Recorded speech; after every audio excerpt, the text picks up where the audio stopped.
হচ্ছে ঐতিহ্যবাহী জাদুকাটা নদী। এসে তুলা খাচ্ছে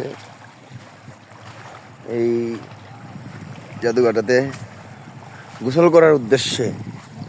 আজ সুনামগঞ্জ থেকে আসা শুধুমাত্র গোসল করার উদ্দেশ্যে। এই যে গোসলের জন্য, শুধুমাত্র এই গোসল করার উদ্দেশ্যে সুনামগঞ্জ থেকে আসা। এবং এটা গতকালকেও আসা ইচ্ছা ছিল, কিন্তু 3বার বাধা বিঘ্নতার জন্য সেটা পূরণ হয় নাই। তো আল্লাহর কাছে শুকরিয়া, আজ সেটা পূর্ণ হয়েছে। যাই হোক, আল্লাহর কাছে শুকরিয়া আদায় করি। এখন ভাই দেখবেন কিন্তু এখানে চূড়াবালি থাকতে পারে।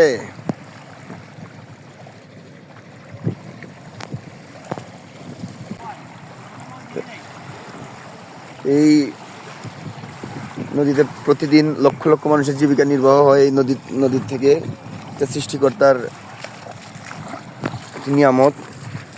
বর্তমানে নদী বন্ধ, যার কারণে, বন্ধ থাকার কারণে লক্ষ লক্ষ শ্রমিক তাদের জীবিকা নির্বাহ করতে পারতেছে না।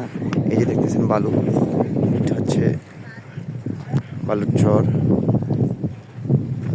সময়ে এখানে আরো কিছুদিন পর শুরু হবে, এই চৈত্র মাসের দিকে এখানে কোয়ারি স্থাপন করা হবে। কোয়ারি স্থাপনের মাধ্যমে এই বালুর তলদেশ থেকে পাথর উত্তোলন করা হবে এবং